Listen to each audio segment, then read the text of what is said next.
This is CGTN, China Global Television Network.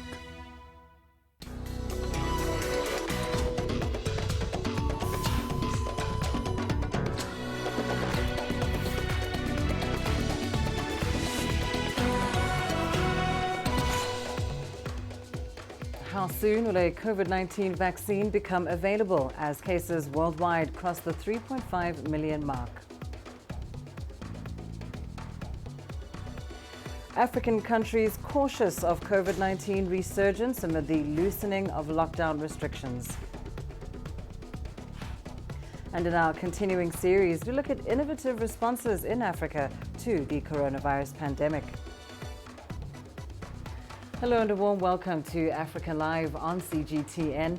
I'm Lindy Mtongana in Nairobi. Also coming up this hour. In business, South Africa eases restrictions, but not all businesses are out of the woods yet. And how a storyteller in Burkina Faso is tapping into social media to reach audiences. We begin with the latest figures on COVID-19. Confirmed cases worldwide have now surpassed 3.5 million. Nearly 250,000 people have died from the virus. 1.1 million others have recovered. A third of the world's cases are in the United States, reaching 1.1 million.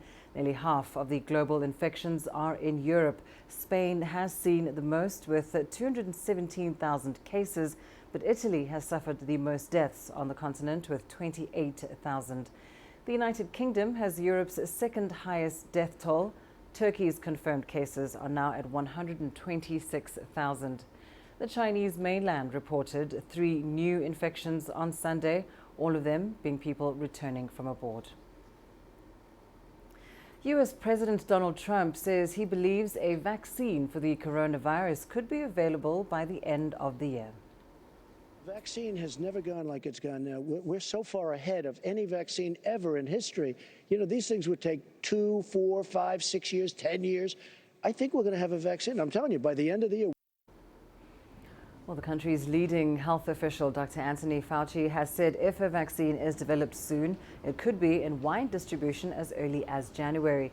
Many public health experts believe the country cannot safely reopen in full until a vaccine is developed. However, some states across the nation are lifting lockdowns and allowing non-essential businesses to operate in an effort to boost their economies. Let's go to Russia now, where streets remain deserted as the country awaits the government's decision on whether the current lockdown will be extended or not. Despite the sunny weather, many residents of Moscow remained indoors on Sunday as local media and research organizations reported a rise in observance of the restrictions by locals. Russia reported its highest daily COVID-19 confirmed cases on Sunday. However, the country still has relatively low deaths and cases compared to the situation in most European nations. Well, let's bring you more now on the situation in Russia. We're joined by CGTN's Lucy Taylor, live with us from Moscow. Lucy, there has been a worrying increase in the number of COVID-19 cases in Russia. What is the latest on this? Yes, Monday's figures show another 10,000 cases. It's more than 10,000 daily rise for the second day in a row. Sunday, as you said, had 10,600 cases, which was a record. Monday, just below that at 10,500. So yes, a worrying rise. It shows that coronavirus cases are still spiking. And some government officials have suggested that these official numbers aren't showing the true picture. For example, Moscow's mayor, Sergei Sobyanin, suggested that 2% of the city's population could be infected with coronavirus. That's more than the official numbers are showing.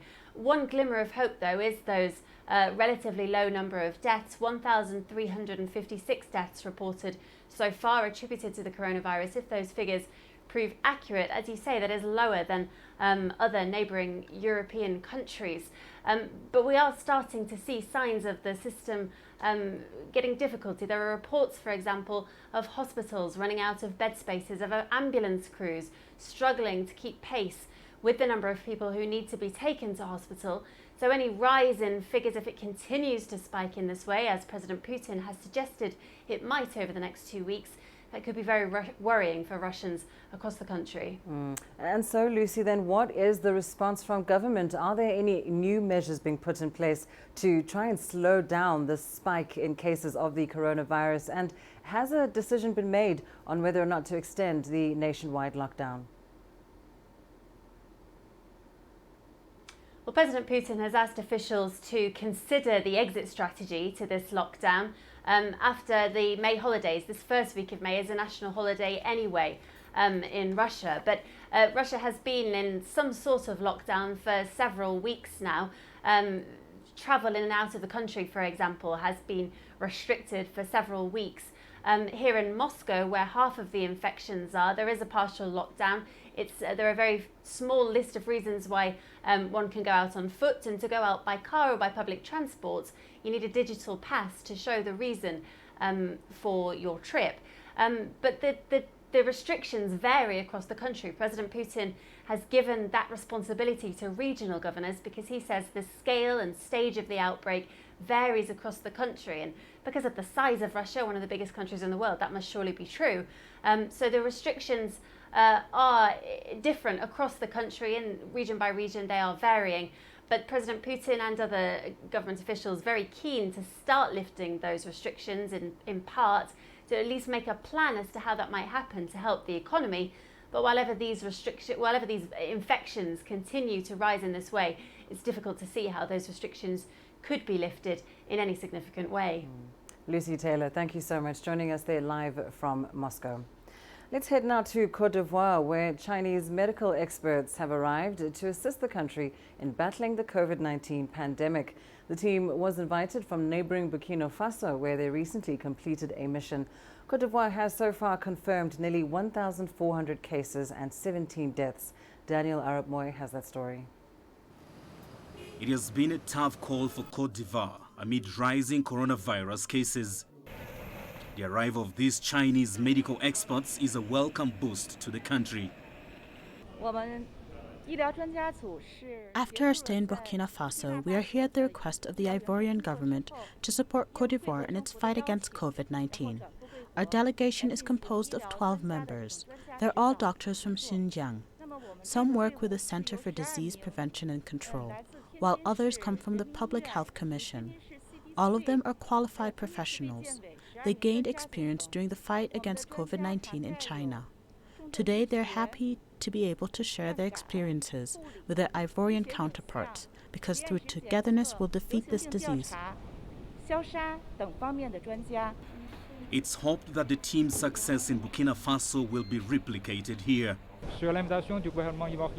Members of the delegation of medical experts will provide practical advice to Ivorian doctors. They will hold counseling meetings with Ivorian health workers, and if Côte d'Ivoire so wishes, they may also provide training sessions. This Chinese medical mission in Côte d'Ivoire is a testimony to the good cooperation that exists between our two countries. I remain convinced that thanks to our joint efforts, we will be able to defeat COVID-19.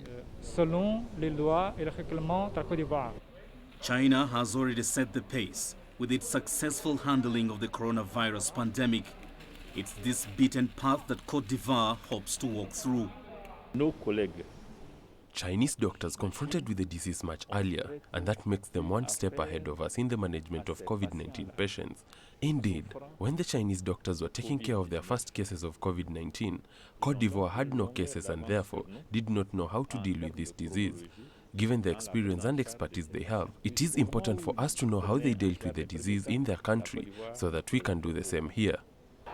This medical mission is expected to last for 10 days.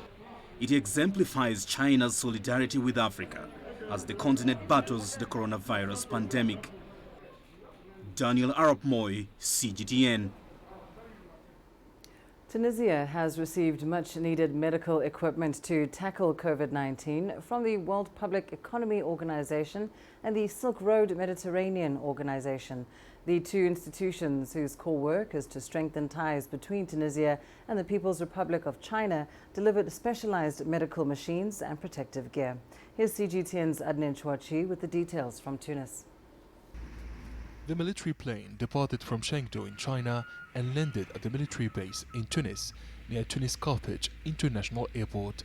Dr. Mohammed Sahbi al-Basli, chairman of the Silk Road Mediterranean Organization, has coordinated this operation. The best testimony of solidarity between China and Tunisia as an Arab country, but also as well as an African country and a friendly country to China.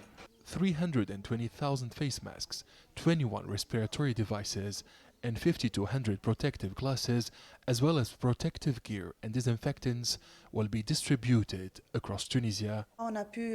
We finally succeeded in providing products for prevention against coronavirus. I thank China, the businessmen, and the World Public Economy Organization for this valuable aid to the population and the medical staff in Tunisia. The Tunisian Minister of Health has welcomed the initiative. He stressed the importance of China's solidarity and continued cooperation with its friends in Africa, the Mediterranean Basin, and the world. China is an important trade partner, and our ties have been strengthened during the fight against the coronavirus pandemic. Tunisia has bought supplies from Chinese providers, and we continue receiving equipment. We also welcome China's solidarity as we aim to boost Tunisia-Chinese ties on all levels. This donation of 12.2 tons of coronavirus protection equipment will be made available at the General Directorate of Military Health. Analysts assert that the wave of support and assistance from China to Tunisia, Africa and the world shows the humanitarian dimension of the ambitious Belt and Road Initiative, a project which continues to bring people together even during the coronavirus pandemic. Adnan Shawishi, CGTN, Tunis. And let's take a look at the situation in West Africa now. Nigeria is reopening government offices and banks as part of the phased easing of lockdown restrictions in the capital Abuja, the commercial city of Lagos, as well as Ogun State. And in neighboring Ghana, confirmed cases now stand at over 2,100. For more on these developments, we're now joined by Nabil Ahmed Rufai in Accra and Deji Badmus in Lagos. Deji, let's start with you. As we know, government offices and banks are set to resume services in Nigeria's major cities. What's the latest on this and what should we expect?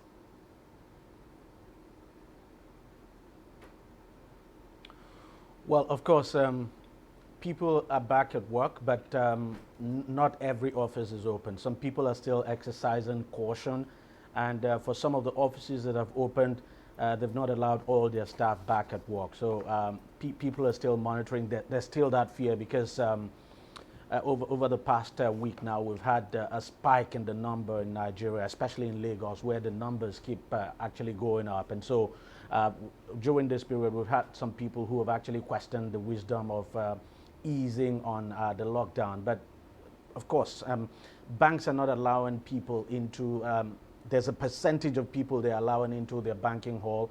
So you go around Lagos, for instance, quite a lot of the banks, you find people standing outside waiting for their turn to go in. People are exercising caution. I wouldn't say it's back to business as usual because the city is not as busy. I'm talking about Lagos now, as busy as it used to be.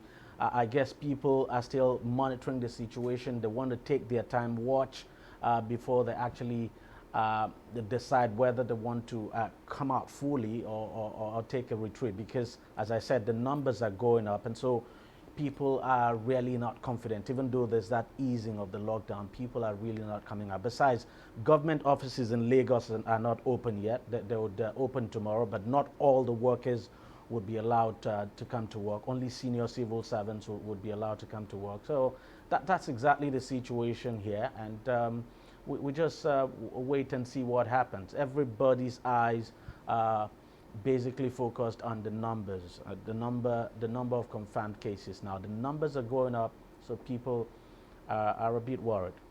Indeed. And of course, Ghana made the decision to ease restrictions too. Nabil, coming to you, there are some reports now that suggest that COVID-19 cases have shot up since Ghana eased some of those restrictions. What more can you tell us about this? Exactly, the COVID-19 cases continue to increase here in Ghana. Now, let me just take you back to when the president eased the lockdown. We're hovering around 1,000 cases when that happened. And when the president made the announcement of easing the lockdown, he told us that 68,000 tests had been conducted, but then we had about 18,000 test results to be known.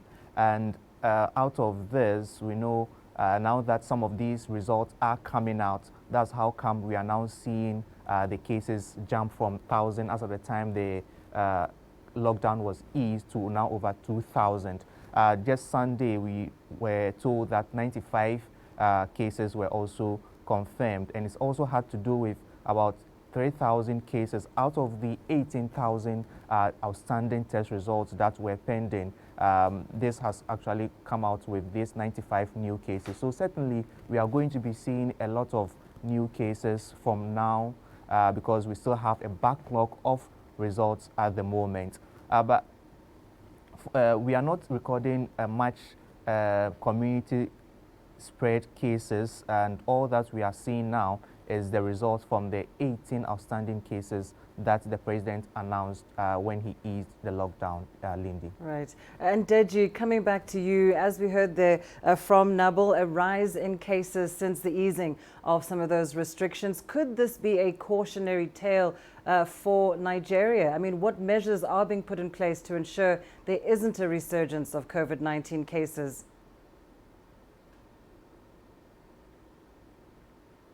Of course, you know, there are those, Lindy, who have argued that it really not a good time to ease, but the truth is that you look at what people are going through.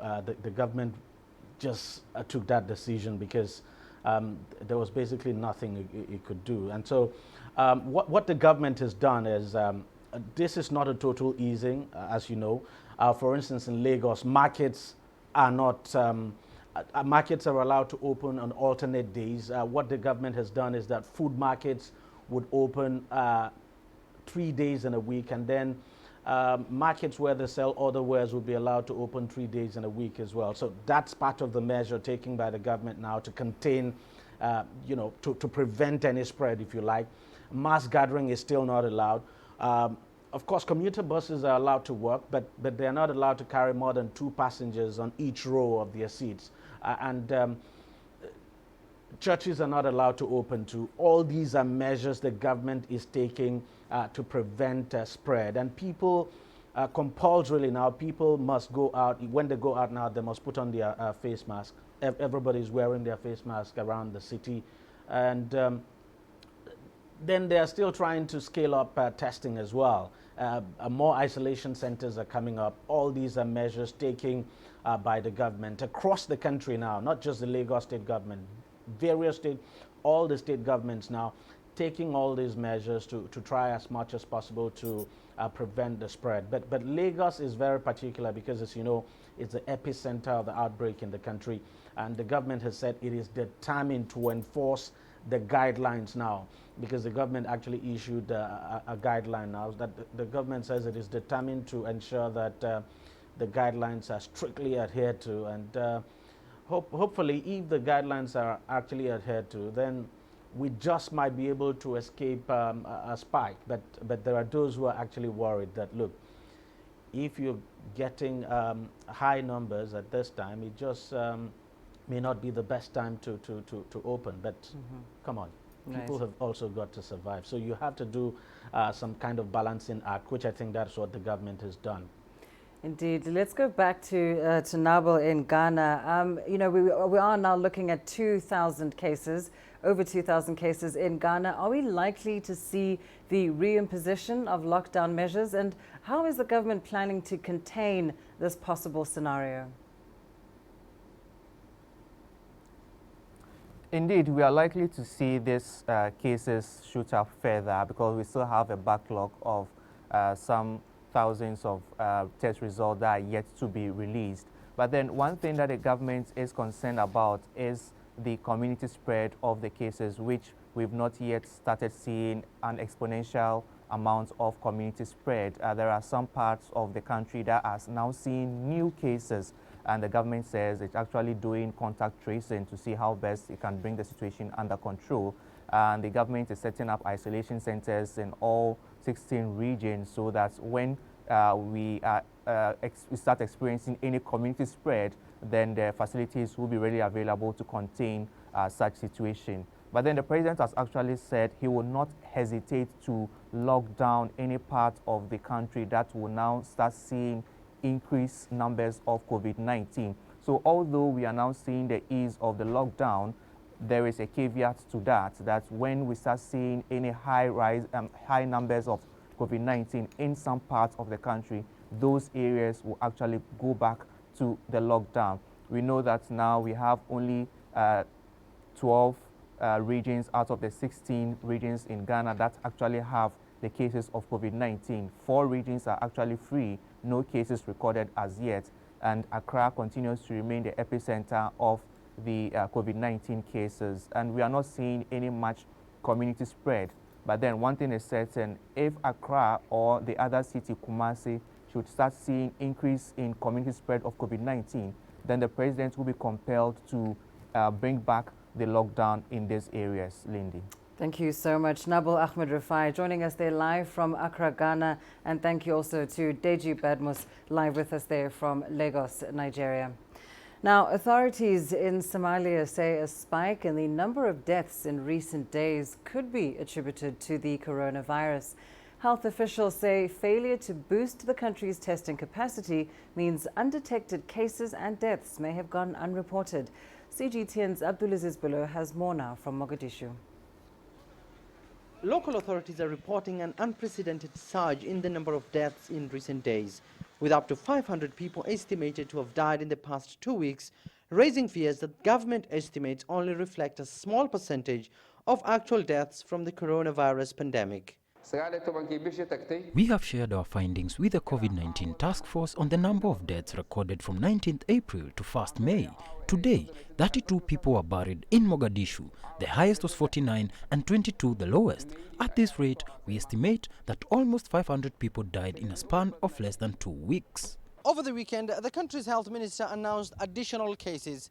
Somalia now has one of the second highest number of infections in the Horn of Africa after Djibouti, that has more than 1,000 confirmed cases. In the last 24 hours, we have confirmed 51 new cases, 32 female and 19 female. Mogadishu has 37 cases. Puntland has 12 and 2 in Galmudug. The total number of infections stands at 722, with 31 deaths and 34 recoveries. The country has 3 laboratories in Puntland, Somaliland and Mogadishu for a population of more than 12 million people. And with a limiting testing capacity and severe shortage in testing kits and personal protective equipment, authorities have suggested recording all deaths in the country as COVID-19 or COVID-19 related. We are seeing a spike in the number of infections as a result of community transmission. We are monitoring several cases of people with symptoms of the virus, including those who have died in recent days. We hope to increase our testing capacity in order to know the severity of this disease. Medical aid has begun to arrive in the capital of Somalia's regional administrations to help contain a possible outbreak of coronavirus. All 6 regional administrations have reported positive cases of COVID-19. The situation is worse in some towns like Barawe, located some 180 kilometers south of Mogadishu. Air transport is the only means of delivering crucial supplies after several people died of COVID-19 related symptoms. Al-Shabaab has blockaded the coastal town that was once under its control, raising fears that containing a potential outbreak of the virus might prove hard for Somali authorities. Abdulaziz Bilo, CGTN, Mogadishu, Somalia. And time now for us to take a short break. Here's what's still ahead on the program. In our continuing special series, we look at innovative responses in Africa to the coronavirus pandemic.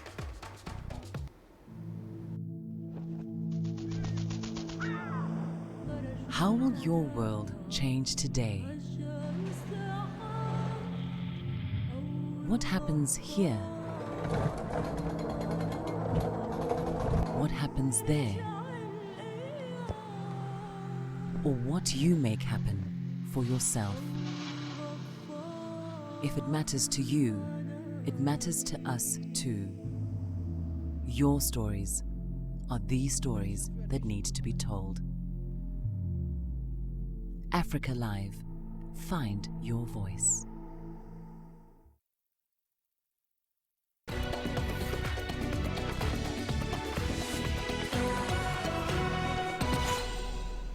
The Egyptian Prime Minister has been addressing Parliament. Mustafa Madbouli explained why the government needed to extend the state of emergency for another 3 months. CGTN's Adel Al-Makhraoui has more. Egyptian Prime Minister Mustafa Madbouli has headed to the Parliament following announcements from the police and the military of killing some 144 militants in North Sinai. President Abdel Fattah al-Sisi has decided to declare another 3 months of the emergency state nationwide. Madbouli explained the reasons behind the decision in a legal pledge for the Legislative House to accept the move. The Prime Minister has stressed that there is still an ongoing threat of terrorism in Sinai, and to protect domestic national security and fight terrorism, the emergency state needs to be implemented.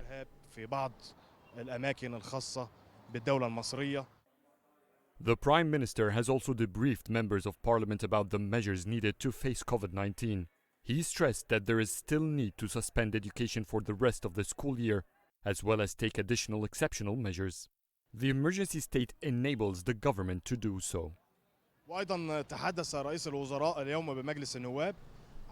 The Prime Minister stressed on the necessity for each citizen to be aware about personal preventive measures needed under the pandemic. He urged parliamentarians, NGOs, and political parties to engage in that public awareness, especially in rural Egypt and major cities. We all need to stand hand in hand to facilitate the gradual return to normal life across Egypt.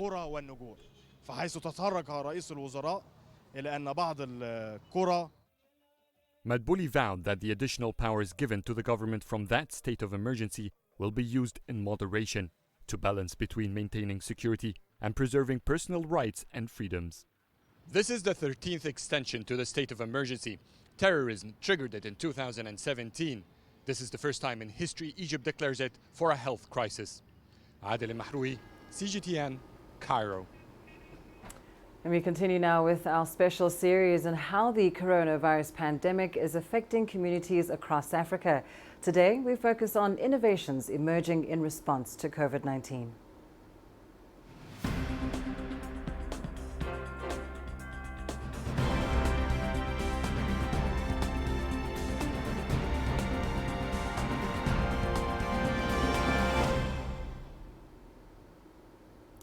The World Bank estimates that 40 million of Nigeria's adult population are unbanked.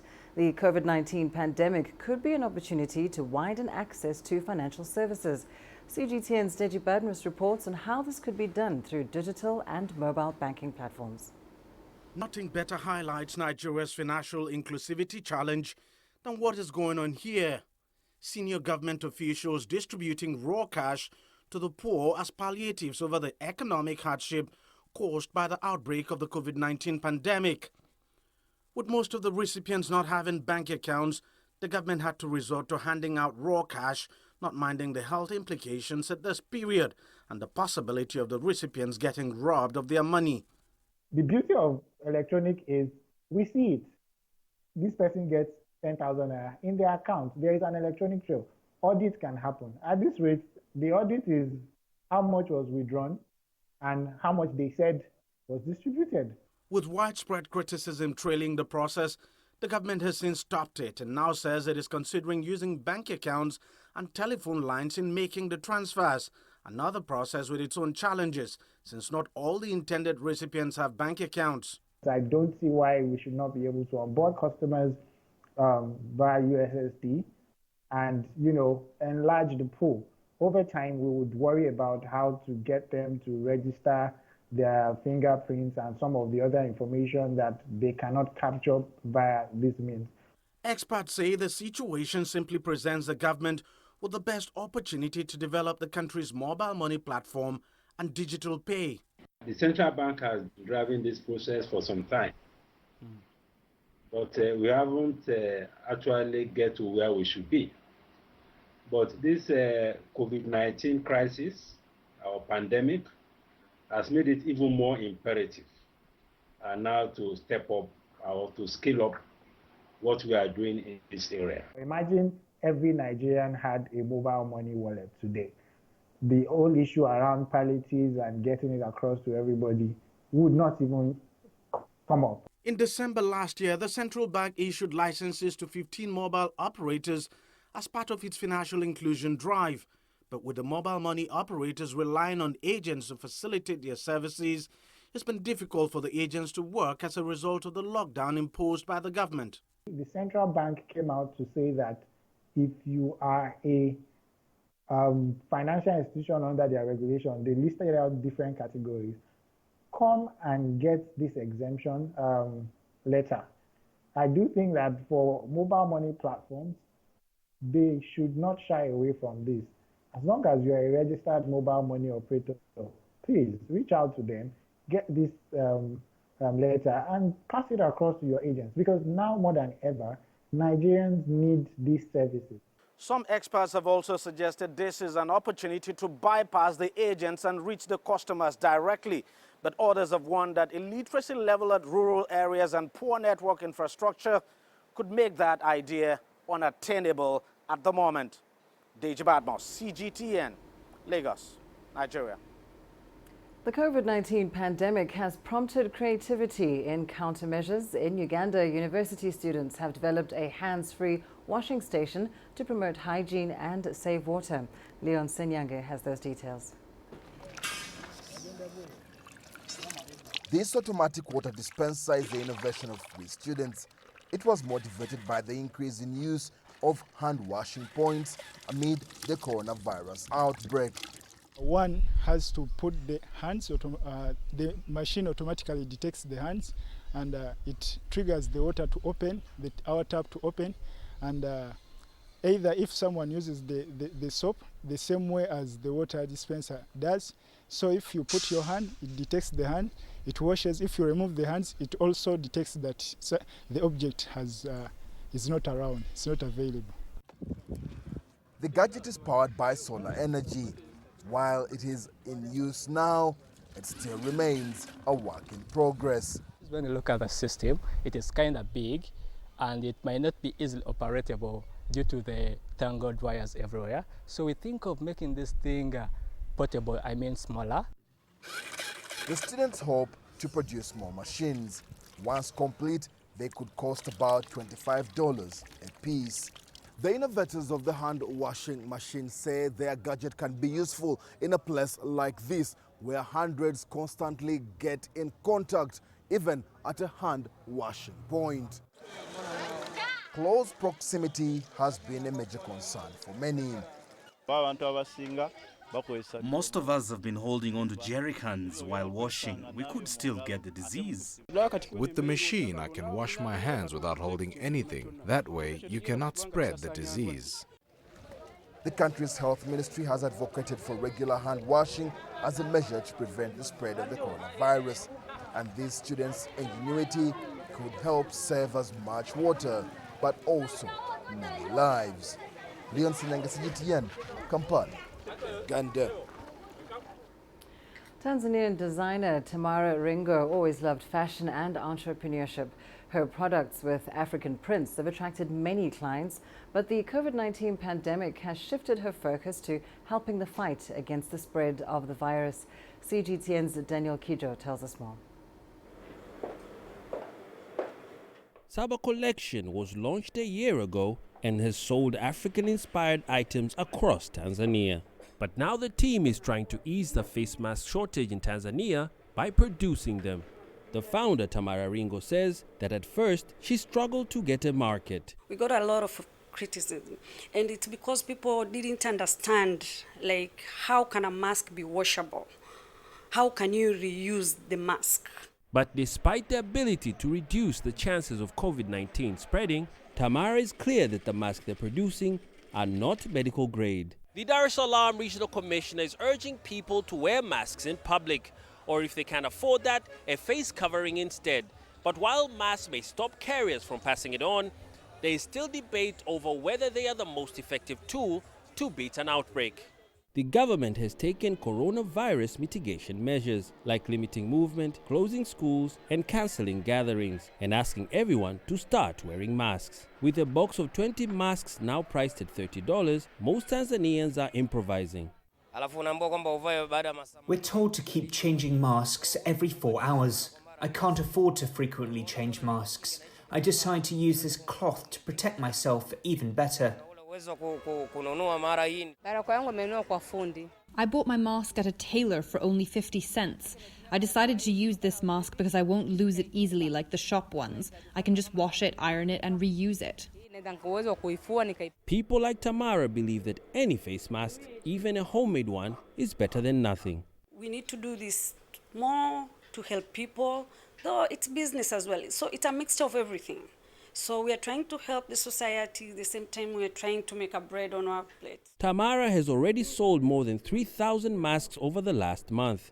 She says producing alternative masks will help decrease the demands for professional medical-grade single-use masks needed by medics, and might be another useful innovation in the battle to beat coronavirus. Daniel Kijo, CGTN, Dar es Salaam.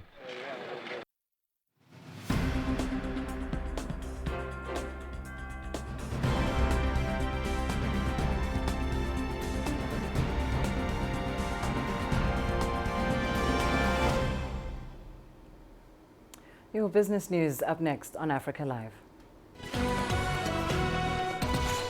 Coming up, South Africa eases restrictions, but not all businesses are out of the woods yet.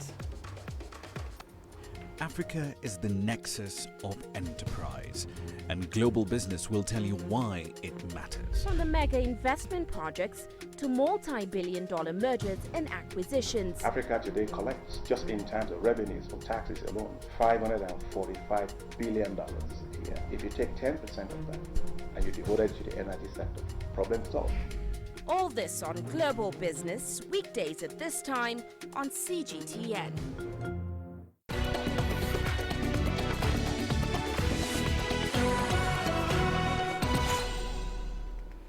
In your business news, South Africa's lockdown has now been downgraded to level 4. This means some non-essential businesses will be allowed to reopen. But as Sumitra Naidu reports, even the future of big retailers is still uncertain. Edcon's trouble started long before COVID-19. In March last year, the PIC loaned the retailer $158 million. Almost all was used by year-end with the turnaround in sight. But the COVID-19 outbreak reversed all gains. We will lock down all our South African stores. We will be about 400 million rand below forecasted sales and cash for the month. March and November are traditionally months of constrained liquidity for Edcon, so the timing of the lockdown could not have been worse, meaning that we only have sufficient liquidity to pay salaries, which we deem a priority during these extremely uncertain times. Edgar's has been around for 91 years. It is iconic in the South African retail space, but it failed to reinvent itself and built up massive debt over the years. The first 2 weeks in March, sales just slumped by about 400 million rands. People were panic buying food and other essentials and not really concentrating on the likes of clothing, footwear and textiles. And that really hurt them. So they went into the lockdown and they had no sales at all. They burned through 2 billion rands worth of cash in the space of 5 weeks. The suppliers have not been paid. The group applied for business rescue as a last attempt to keep afloat. Some Edgar's and Jet stores will reopen with only sales of winter clothing allowed. So you might have a few Edgar's shops coming back. You might have a few Jet stores coming back, but that would be it. It's a great pity because this is a 90-year-old company. The number of people who depend on Edcon for jobs is many, many tens of thousands. It'll be a terrible pity, but I can't see it coming back other than in a very much smaller format. Edcon lost over $100 million since COVID-19 arrived in South Africa. The group is hoping the voluntary business rescue will help keep the business alive. Edcon has 14,000 permanent employees and around 25,000 temporary staff.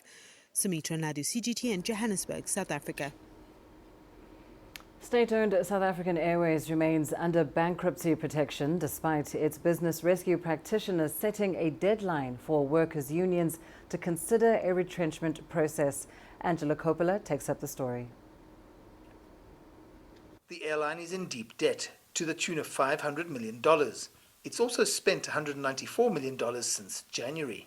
Over the course of the past 10 years, SAA's passenger travel went from 8 million passengers in 2007 to 6 million passengers in 2019. So just over a decade, their passenger count fell 25%. Over the exact same period, Ethiopian Airlines went from 2 million passengers to 12 million passengers. The unions have been negotiating with management and the business rescue practitioners for at least 6 months, trying to avoid retrenchments. We are applying for an urgent application and we are requesting that the court will assist us by blocking the business rescue practitioners from proceeding with any retrenchments at SAA. We are basing our application on the fact that the BRPs, before they can actually proceed with any retrenchments, they have a duty to produce a business rescue plan.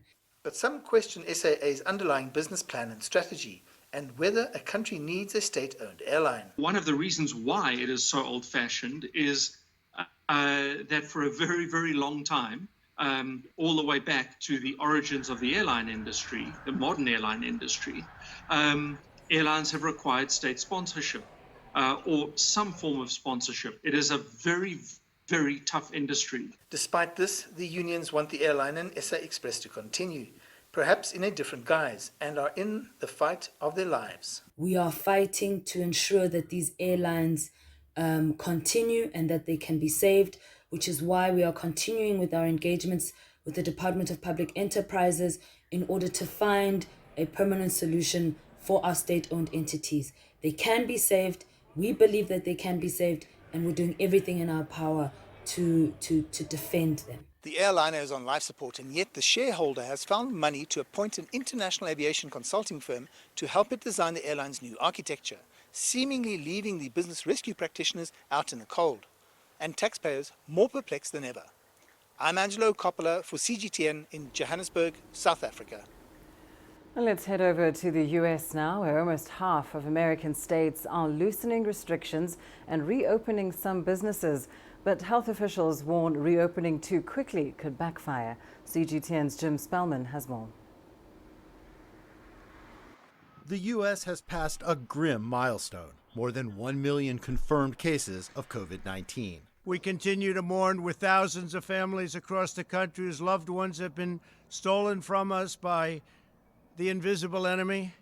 We grieve by their side as one family, this great American family, and we do grieve. We also stand in solidarity with the thousands of Americans who are ill and waging a brave fight against the virus. But there are some signs social distancing measures may have flattened the curve. There are no longer exponential increases in new cases, hospitalizations, or deaths in large population centers. But we're still, by no stretch of the imagination, out of the woods there. It's just stable.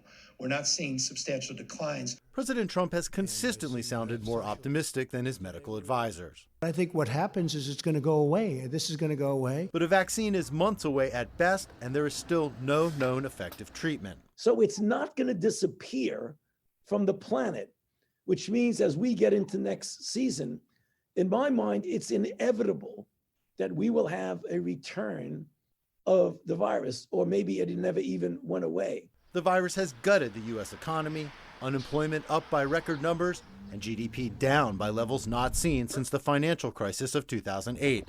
Experts say a full economic recovery is closely tied to stopping the virus. Ultimately, the biggest question is how long, how deep is the current contraction, and then what is the magnitude and the strength of the rebound? It's impossible to answer both of those questions right now. The most serious question we really need answered to have the resolution of the economic problem is the medical question. When can we have a vaccine? When can we have treatment for COVID-19 that we can be confident about? Public health officials warn that reopening too quickly or without appropriate safeguards in place could lead to a second wave of infections. Social distancing will be with us through the summer to really ensure that we protect one another as we move through these phases. More than half of U.S. states have plans in place to allow limited reopening of some businesses, but there are no immediate plans to allow large-scale gatherings like sporting events or conventions. Jim Spellman, CGTN, Bethesda, Maryland. Meanwhile, a report from the U.S. Centers for Disease Control and Prevention says international travel and large gatherings were among the factors that contributed to the spread of COVID-19, the rather fast spread of it in that country. Yu Yang has more. The #2 official of the U.S. CDC, Dr. Anna Schukat, has authored a report on the jumping U.S. cases. It details several contributing factors. Reason number 1, traveling. The report says since the U.S. put restrictions on non-American travelers from China in January, air passenger journeys from China have decreased 86%. But nearly 2 million people arrived from Italy and other European countries where the outbreak was spreading widely during February. The U.S. government didn't stop travel from there until March 11th. Public gatherings are reason number 2. The U.S. CDC knows that since the outbreak, many large events were still held across the country. These included Mardi Gras celebrations in Louisiana with more than 1 million attendees, a funeral in Georgia, and a conference in Boston. Doctors also believed unrecognized transmission played a key role. Some cases were not found at the early stage because the virus came into the country during the annual influenza season. After the first community infection in California was confirmed on February 27th, the U.S. conducted surveillance-based virus testing in early March. Microsoft founder Bill Gates slammed the U.S. testing system in an interview with CNN. Asia, it's important to say their testing and their contact tracing are of a quality far above the United States. The United States does not prioritize who gets tested, and the United States does not make sure you get answers within 24 hours. So our testing numbers should never be compared.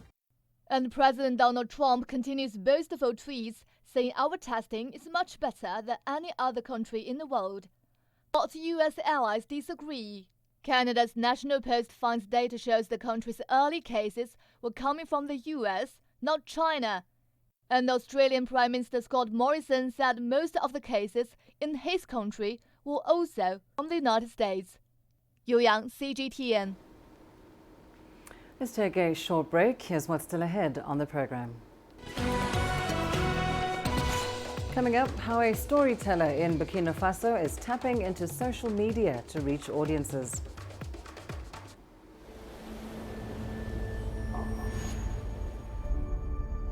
How would you create your legend? On the fields, on the tracks, in the arenas of Africa. Were you born to be a player? Could this moment be yours?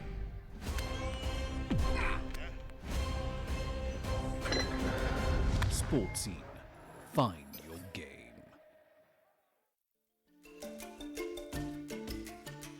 Africa Live. Find your voice.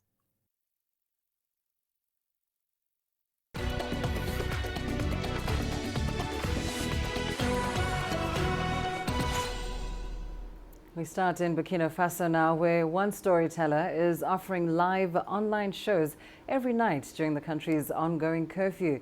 His viewers say it helps them cope with confinement and other lockdown restrictions. Here's CGTN's Wilkista Nyabwa with that story. From an illuminated platform in his house, Kentaga Gerard, popularly known as KPG, reaches out to his fans with different tales through Facebook. Storytelling is his call, and he uses Africa's oldest form of passing down history, that is oral literature. He resorted to this after the Burkinabe government imposed restrictions to curb the spread of coronavirus. As soon as I learnt about the introduction of restrictions by the government, I told myself that as an artist, I have to participate in preserving history. So since March 24th, I've been presenting at home all the shows I've performed around the world since 2000. In my shows, I address different themes such as politics, environmental conservation, respect for our customs, respect for our values, and respect for our elders. Kientaga is not your ordinary artist. He is internationally renowned for his trade, with tales that touch on folk tales, fables, and even parables that reflect his African identity. He has been doing this for over 20 years and graced many international stages.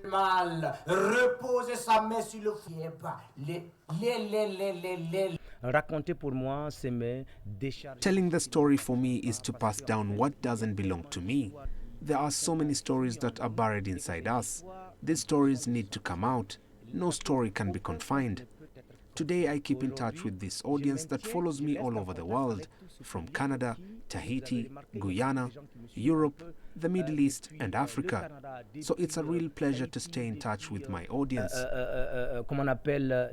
Human beings learn a lot through metaphors and great stories, and a story well told can only be confirmed by the listener, who is king. KPG shows are very essential and enriching for us.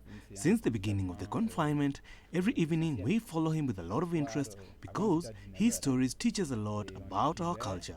His tales are very important in Africa, and these moments take us back to our childhood. Through the tales, the elders taught us to be men and adults. In this time of a pandemic, all the television channels talk to us all day long about the coronavirus. But KPG is the only one who talks to us about something else. He cheers us up with his tales. Every night, he helps us forget the sadness and all the disasters that people tell in the media. On this day, Kientaga has brought on board other artists. His one-hour Facebook shows are free and seek to inspire a nation now battling an unseen enemy. While at it, he stamps his authority as Burkina Faso's master narrator.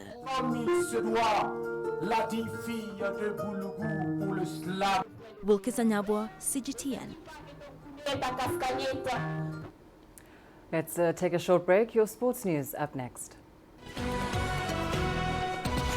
Coming up, Springbok women's Zinhle Ndawonde working towards the 2021 World Cup.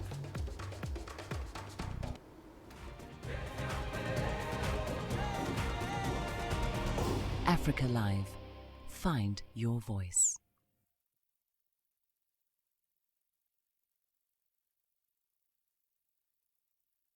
Ndawonde dreams of representing the Rainbow Nation at the 2021 World Cup. But while the national lockdown remains in full effect, the firefighter is focused on her role at King Shaka International Airport and staying fit to be ready when the season resumes. CGTN's Sias Du Plessis has more. There appears to be no stopping Springbok rugby player Zinhle Ndawonde. A formidable force on and off the field, this firefighter is on call at Durban's King Shaka International Airport 12 hours a day, several days a week. This demanding schedule makes it tough to maintain her strict diet and training program. I make sure that I eat the right nutrition. I think eating the right nutrition at this stage is very vital, because if you eat the wrong stuff and you're not getting enough access to gym and the field, then it's going to become a problem. So I eat the right nutrition. I make sure that I gym twice a day, one session being cardio and the other session being strength and conditioning. The fleet-footed centre says she's finding the lockdown frustrating, as traditional training sessions have been put on hold and opportunities to test fitness levels and work on her skills are extremely limited. But she's finding inventive ways to stay fit. So at this time, we're not getting that much space, which becomes a problem. But on the other hand as well, we are shocking our bodies and giving our bodies a different feel of what we have been doing.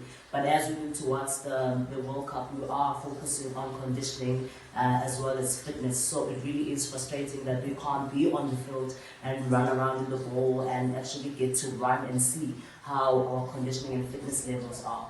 The 30-year-old, who has represented South Africa in 7s and 15s codes, is honoured to be a firefighter and strives to serve her country on and off the field. I'm very proud that I am working during this time, simply because I love what I do, and I made a pledge that I'll always work under any circumstances for my country. At this stage, the 2021 Women's Rugby World Cup is still very much on. Whether or not the COVID-19 pandemic affects the tournament remains to be seen. But one thing is for sure, Zinhle Ndawande is not letting the situation get her down and is doing everything possible to be fit, conditioned and mentally strong for when the biggest tournament of her life kicks off next year. CS Du Plessis, CGTN, Johannesburg. And a day after his re-election as World Rugby Chairman, Sir